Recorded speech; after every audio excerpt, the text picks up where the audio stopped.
So maayong adlaw kaninyong tanan sa akong mga viewers, mga followers. Maayong adlaw kaninyong tanan. So karon guys, ang akong buhaton is volume rebanding. So as you can see, ang akong kliyente karon nga akong gipamodel mo ang akong pag-umangkon. So as you can see, baga iyang buhok, pero sa kapino o kanipis niya o grano guys, nipis tan-awon inyong buhok. So karon ang akong i-process guys mao ang volume rebanding. So unsay meaning sa volume rebanding? Ang volume rebanding guys is dili siya flatted. What do you mean by flatted? Kato bitaw mo hapla gyud sa nawong. So pasensya na mo guys dira sa akong background nga dagan kay mga abubotse. So kani siya mao ni siya ang pag section by section sa buhok guys. So as you can see guys, kung gusto dyan mo makabalo no, so kailangan inyo gining tanawon nga video. Kay step by step, makakuha mo diri og basic. So base sa inyong nakita guys, nag-apply ko, nagsugod ko sa pinakailalom sa likod nga part. So kailangan guys, half inch gyud siya gikan sa root. Ngano mang half inch, atong likayan ang pagkabugto or pagkaputol sa buhok. Kayo kasagad na to pag-apply. So, kailangan ang pag-apply ato po siyang anamon o massage. Unsay rason nganong i-massage ang pag-apply para mo absorb ang chemical sa buhok.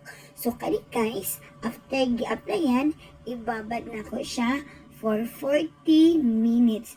40 minutes, okay? After 40 minutes, aya siya i-check. So,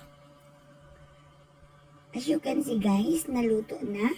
So, after ana, so as you can see guys, nakita ninyo nga, nag-wash na ko sa akong kliyente.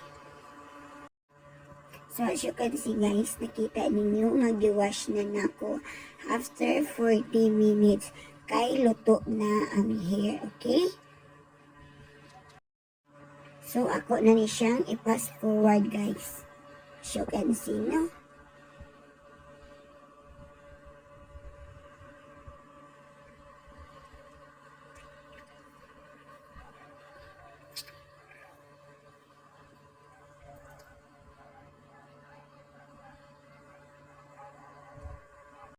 So as you can see guys, kini siya mo na ni siya ang result after nga na-applyan og reband. Number 1 nga chemical sa reband. So as you can see, pasinaw na kaayo siya, bagsak na kaayo siya, mura na siya og nahuman na og plansya. Pero wala pa na nahuman og plansa guys. Naluto lang na siya sa number 1 nga reband. So i-fast forward na nako ni siya guys ha.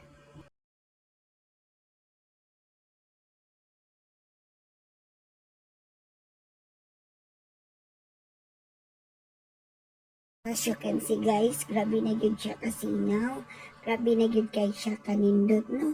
Mura na gyud siya og human na, pero wala pa.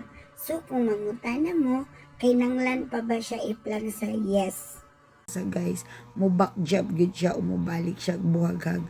So as you can see guys, nagplan siya nako, wala na ako kaayo ginigpis or gipapil-papil ang pagplansa nganuman pino siya o grano.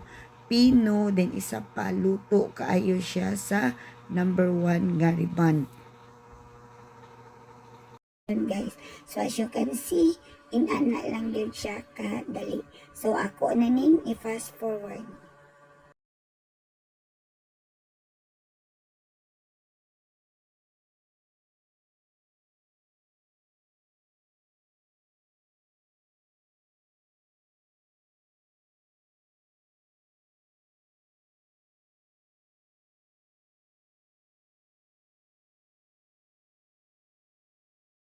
As you can see guys, pahumanay na ko og plansya, inana na gyud siya kagwapa.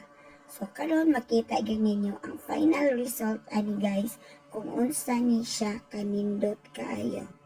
So mauna ni guys ang final result.